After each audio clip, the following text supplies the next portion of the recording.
At 6:01 in Phoenix, police raided 3 addresses. And if you picture cash when you hear $40 million, what they found was stranger. Boxes of counterfeit coupons stacked from floor to ceiling. Those coupons were later estimated at roughly $40 million in face value. But the real surprise was the business around them, with screened customers, bank records, a separate fulfillment house, and enough concern about recent gun purchases that police brought SWAT. How had a coupon website grown into an operation like this? The 3 locations served different purposes. One was Ramirez's home. Another was a house where orders were actually filled and millions of coupons were stored. The third belonged to Marilyn Johnson, one of the other women investigators believed was involved.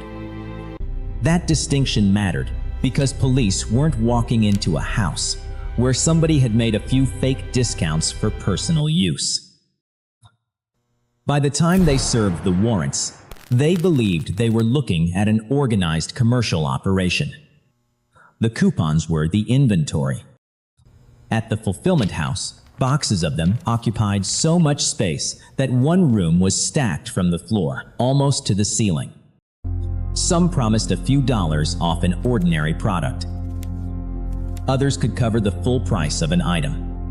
Each individual piece of paper looked almost trivial. Put enough of them together, though, and investigators had a problem. They couldn't count one coupon at a time. That estimate measured the combined coupon valuation, not money already recovered from the scheme. Investigators would later sample the stock, weigh it, and work backward from those samples to estimate what was sitting in the room. For the officers entering that morning, the valuation had not happened yet. They were still dealing with the more immediate problem of controlling 3 locations at once. The use of SWAT was unusual for a counterfeit coupon case. Dave Lake, the Phoenix police sergeant who supervised the investigation, later explained that detectives had discovered purchases of several firearms during their preparation. They didn't know exactly what they would encounter when the warrants were served, so they treated the risk seriously. Once the locations were secured, the contrast became difficult to ignore. The product at the center of the case wasn't cocaine, stolen electronics, or counterfeit $100 bills. It was grocery coupons. Pieces of printed paper that shoppers normally cut from newspapers or pulled from store circulars to save $1 or $2 at checkout. Yet, behind those pieces of paper, police were finding the parts of a functioning business. Inventory had to be stored somewhere. Orders had to be filled. Customers had to receive what they bought. Payments had to arrive. Money had to go somewhere after that. And the operation had grown large enough that these jobs were no longer happening casually around one kitchen table. That was the detail investigators had started paying attention to before the raid. A counterfeit coupon could leave a supermarket transaction in seconds, while the operation behind it depended on addresses, bank accounts, mailing routines, workers, and storage space that investigators could trace. By the morning police walked into those 3 Phoenix properties, they had already spent weeks tracing those pieces. What they still had to prove was how an ordinary-looking coupon website had ended with a fulfillment house packed with fake offers, and why those offers could survive long enough to matter at checkout. The answer begins with what actually happens when a cashier scans one. When a cashier scans a coupon, the piece of paper itself hasn't suddenly become valuable. What matters is what the store agrees to do because of it. Imagine a bottle of detergent costs $10 and the customer hands over a legitimate coupon worth $3. The register applies the discount. The customer pays $7. And the store lets the product leave for less money than its normal selling price. That only makes sense because the retailer expects the coupon system to settle the difference. The physical coupon can move through a clearing and redemption process after the sale. Depending on the arrangement, retailers or their processors collect the coupons and submit them for reimbursement. The manufacturer ultimately decides whether the coupon represents an offer it actually issued and whether the redemption satisfies its terms. That is why Dave Lake described a coupon as something that behaves almost like a financial instrument at the moment it is used. Before checkout, it can be a nearly worthless piece of paper sitting on a table. At checkout, the cashier accepts it as the reason to reduce the amount the customer has to pay. And that distinction is what makes counterfeit coupons different from ordinary fake documents. A forged membership card might get somebody through a door. A fake certificate might fool somebody who looks at it. A counterfeit manufacturer coupon can directly change the amount of money collected in a retail transaction. If the coupon is worth $10, the register may remove $10 from the purchase. If it promises a free product, the customer may leave without paying the normal price for that item. At checkout, the store has only a few seconds to decide what to do, while a customer is standing at the register with groceries piling up behind them. The barcode helps make that decision fast. By the time Ramirez's operation was active, the grocery industry was moving toward a newer coupon barcode standard developed through GS1 US and retail industry partners. In 2007, GS1 US and industry groups chose GS1 DataBar Expanded Stacked because it could carry more coupon data at checkout. A readable barcode tells the register how to interpret an offer. It does not establish that the manufacturer actually issued that coupon. If you've ever seen a coupon scan and assumed the register had verified the coupon itself, this case shows why that assumption could fail. The cashier sees the discount apply and completes the sale. If the retailer later discovers that the coupon was fraudulent and cannot be reimbursed, the customer and the merchandise are already gone. That creates an unusual kind of fraud. The counterfeit does not necessarily need to fool everyone forever. It may only need to survive long enough to complete the transaction. And Ramirez was not trying to make one coupon survive one checkout line. Investigators came to believe she had built a supply operation capable of putting counterfeit offers into the hands of customers far beyond Phoenix. That required a completely different level of organization. Someone had to produce the coupons. Someone had to advertise them. Someone had to collect the money. Someone had to package the orders and get them to buyers. And if strangers could visit a public website and purchase whatever they wanted, the operation would become much easier to find. So the business developed another layer.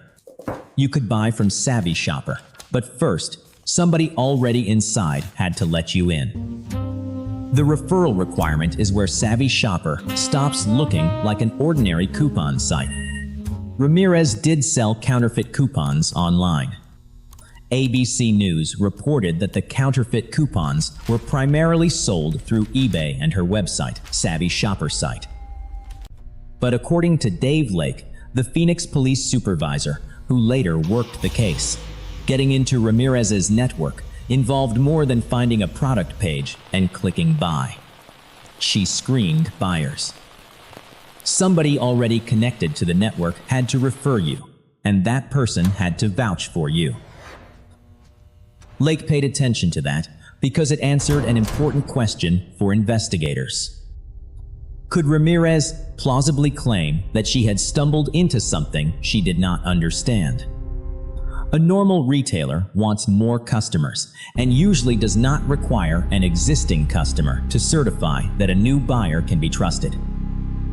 Ramirez required that referral, which limited access to people who arrived through someone already inside the network. The false identities were another sign investigators focused on. Lake later said they found layer after layer of them connected to Ramirez. One of the names used was Melissa Walters. An alias did not prove the whole case by itself, so investigators read it alongside the screened buyers and the reproduction of branded coupons. Together, those actions were difficult to explain as a shopper making an innocent mistake. The coupons themselves also required work after they were produced. Lake described sophisticated printing capabilities, and at the fulfillment location, investigators later found people physically assembling parts of the counterfeit coupons, including attaching security labels and holograms. That made the knowledge question easier for investigators. Someone helping assemble security features on a supposedly legitimate manufacturer coupon has a much harder time arguing that they believed it came straight from the manufacturer. By then, this had moved well beyond one person experimenting with a printer at home. Orders had to be received. Inventory had to be stored. Coupons had to be prepared, packaged, and sent out.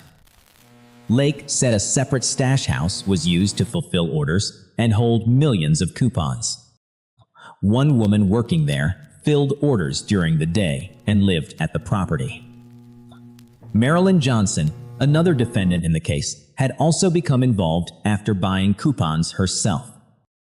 That setup meant the operation could keep selling in a way a casual counterfeiter could not. A buyer could place an order without knowing how the coupons were reproduced. Access to the network, a way to pay, and an address for delivery were enough to complete the purchase. From the customer's side, the transaction could feel almost like buying any other discount product online.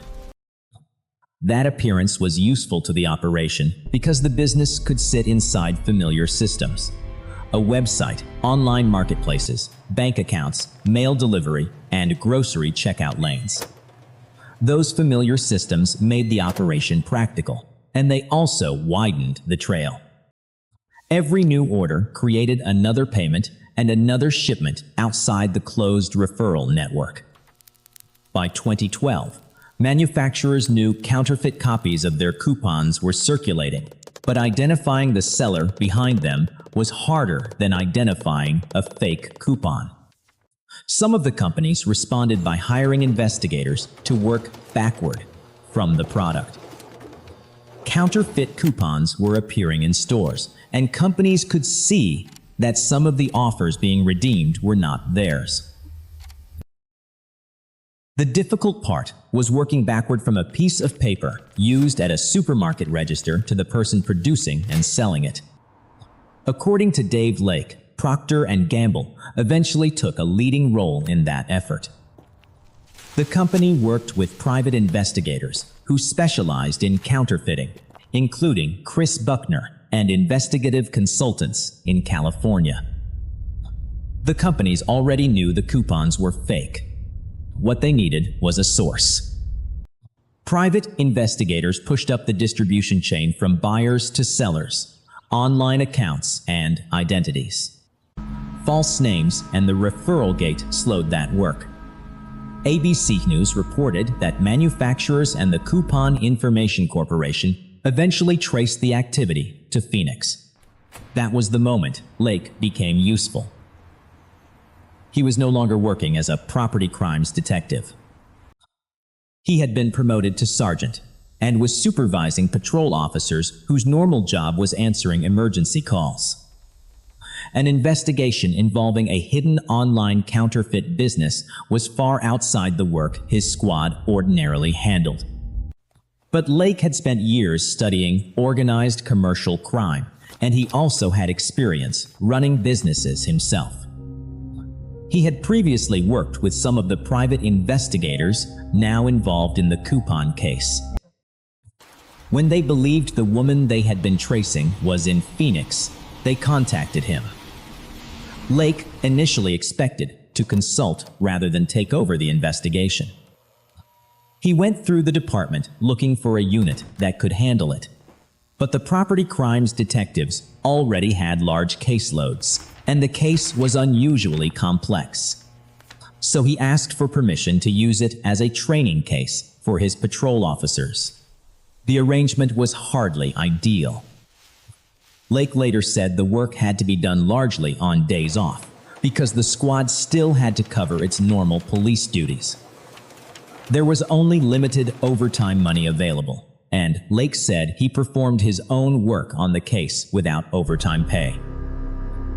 But Phoenix police were not the only law enforcement group that had heard about the coupons. Lake discovered that a federal agency had also been trying to identify the operation. He declined to name the agency in his later interview, but said its Phoenix office had been aware of the problem through the Coupon Information Corporation and had struggled with the case for roughly 2 years.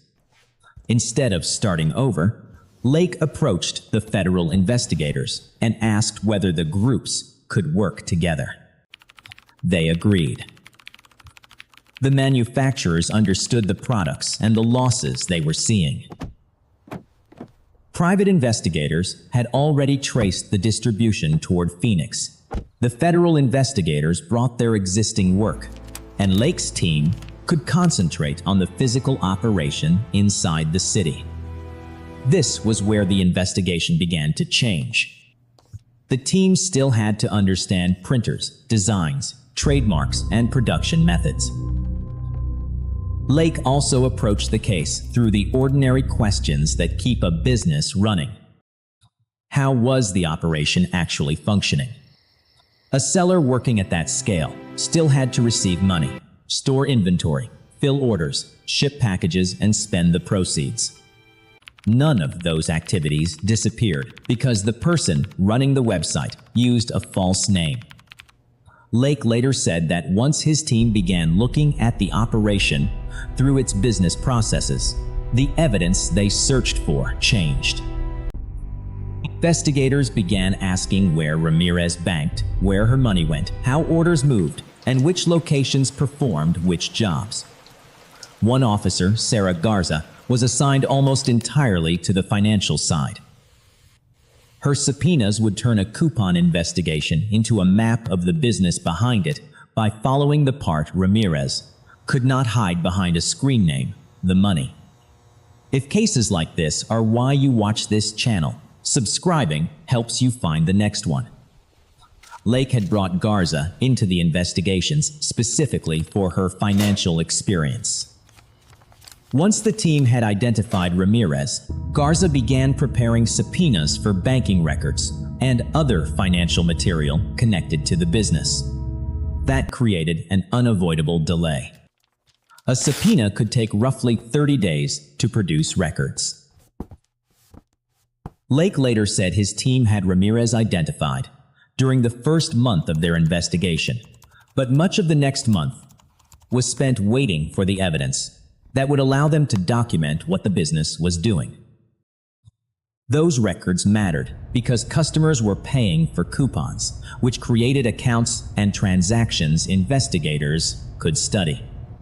The operation also had expenses, property, vehicles, and a fulfillment process that existed outside the website.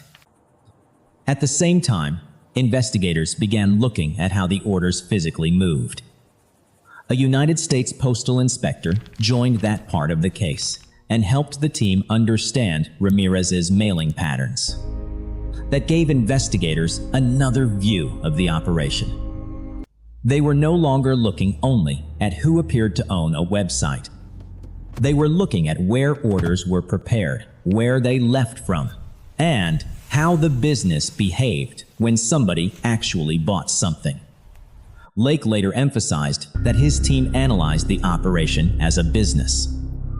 They mapped where the money landed, where orders were filled, how packages moved, and which locations handled which jobs. That approach helped them identify the separate house where millions of coupons were stored and customer orders were fulfilled. By the time the financial material came back, the pieces were starting to fit together. By then, private investigators had traced the activity toward Phoenix. Lake's team had identified Ramirez. Garza had pursued the banking records, and a postal inspector had helped map the mailing patterns. The separate pieces were beginning to describe the same operation. Lake later estimated that the combined Phoenix phase of the case took about 8 weeks. That speed was striking, because he said another law enforcement effort had already spent roughly 2 years struggling with the same operation.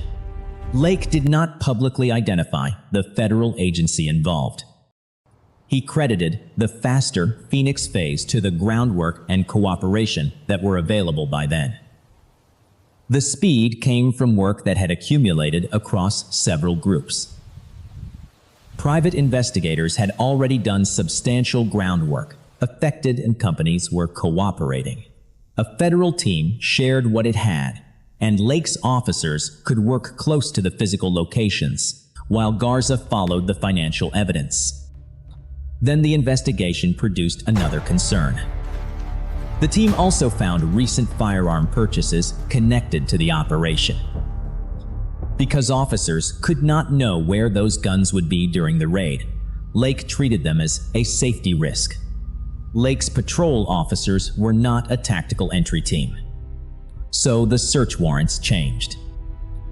Instead of sending ordinary investigators through the doors first, Lake requested specialists who could secure the locations before detectives began searching them. The operation would involve about 40 officers in total, including members of Lake's patrol squad and additional personnel brought in to help. The warrants covered Ramirez's home, the fulfillment house, and the property connected to Marilyn Johnson. For nearly 2 months, investigators had been reconstructing a business from bank records, mailing patterns, identities, and physical locations. Now they were going to walk inside it. The raids were scheduled for early morning. At 6:01 in the morning, SWAT officers entered the 3 locations investigators had spent the previous weeks mapping out. There was Ramirez's home, the separate house used to store coupons and fill orders, and Marilyn Johnson's property. Once the tactical teams had secured the buildings, Lake and the other investigators could finally see the business they had been reconstructing from records. The clearest evidence was waiting inside the fulfillment house. One room was packed with coupons from the floor to the ceiling. These were not a few folders of examples investigators could count individually. There were enough coupons that looking at the room did not tell police what they had seized. They needed a way to estimate the number of pieces of paper inside the boxes and the total discount value represented by the inventory. Lake came up with a physical sampling method. He took 100 coupons from each box and recorded their values. He weighed those samples. Then investigators weighed the larger quantities and used the known sample weight to estimate how many coupons were inside. The first calculation came out even higher than the number that would later become associated with the case. Lake recalled an internal estimate of about $49 million. In his later account, he described the seized coupon inventory at roughly $40 million in face value. The figure represented the discounts printed on those pieces of paper if they were used according to their stated values. That distinction did little to make the room look less extraordinary. For weeks, the investigation had dealt with bank deposits, mailing patterns, online identities, subpoenas, and customer referrals. Now the inventory was sitting in front of them in boxes. And the coupons were only one part of what police found. At Ramirez's home, investigators seized guns, vehicles, and other property. Financial records had already shown that significant amounts of money were moving through the operation. Lake later recalled that some bank deposits reached $50,000 in a single day. There were so many expensive vehicles connected to Ramirez that locating them became a problem of its own. Lake said investigators found cars worth $60,000 to $80,000 parked around Phoenix neighborhoods, and in one case, a car worth about $150,000 was sitting by the road collecting dust. Police had titles for vehicles they could not immediately locate, and Lake said a helicopter was used to help search for them. The collection included classic and customized cars. One vehicle Lake remembered particularly well was a 1957 Chevrolet Corvette convertible that had reportedly been purchased for about $250,000 in cash. But even after searching the 3 target locations, investigators still had not found everything. While police were talking with Ramirez's husband, he mentioned another place. Had they been to the hangar? They had not. Investigators had spent weeks identifying the home, the fulfillment house, and the other property connected to the operation. The hangar had not been part of the raid plan because, according to Lake, they did not know it existed. So they went to look. Inside were more of the assets the coupon business had helped finance. Lake recalled a speedboat roughly 30 feet long and 2 elaborate motorhomes among the property stored there. The Arizona Republic later reported that Ramirez had accumulated 26 vehicles along with other recreational equipment. One of the stranger pieces was an 18-wheeler that had been converted into something Ramirez and her family apparently had little practical use for. Lake described the front as a luxury living area with Italian tile and crystal chandeliers, while the rear of the trailer functioned as a 3-car garage. According to him, neither Ramirez nor her husband was qualified to drive the vehicle because it required a commercial driver's license. It was an unusual purchase, but it fit a pattern investigators were beginning to understand. Much of the money became physical assets, including cars, recreational vehicles, real estate, and guns. Those purchases gave police property they could identify, seize, and eventually try to convert back into money for victims. By the end of the searches, manufacturers' counterfeit coupon problem had become a physical case file. Police had the fulfillment inventory, financial records, multiple properties, vehicles, weapons, and a previously unknown hangar. The raid established the physical scale of the operation. It also left one number easy to misread. How much of that headline valuation represented actual loss? How much had Ramirez's business earned? And what would the court order the defendants to pay back? The headline figure measured the face value printed on seized counterfeit inventory. It did not mean police had found that amount in cash, and it was not a documented loss to one manufacturer. A fake coupon can carry a $10 face value, even if police seize it before anyone uses it. The financial records told investigators something different. The Arizona Republic reported that Ramirez's operation generated about $2.3 million in profit over roughly 5 years and affected more than 40 manufacturers. Even that did not make loss calculations simple. Investigators and manufacturers still had to separate redeemed coupons connected to Ramirez's operation from unused inventory and from counterfeit coupons produced elsewhere. Ramirez eventually pleaded guilty to counterfeiting, fraud, and illegal control of an enterprise. In May of 2013, she was sentenced to 2 years in prison and 7 years of probation, with credit for time already served. At sentencing, the restitution amount was still unresolved and could not exceed $5 million under the plea terms. The later order tied a much smaller specific loss to Procter & Gamble. In 2014, Ramirez, Marilyn Johnson, and Amico Fountain were ordered to pay $1,288,682 in restitution to the company.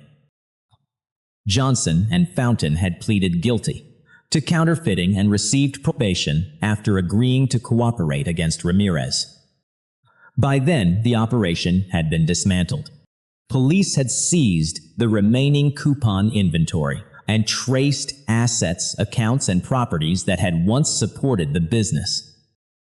Referrals and false identities protected access to the network.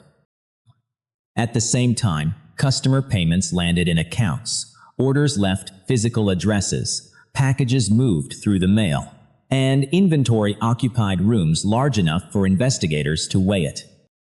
Those ordinary business details gave investigators the evidence path they needed. By the time SWAT opened the doors, investigators had already reconstructed much of the operation through banking records, mailing patterns, and the separate roles of each property. The raids supplied the physical proof that matched the map they had built. By following those records, investigators reached the stash house, the inventory, and the people running fulfillment. The coupons were the product they seized, but the business around them was what made the operation traceable.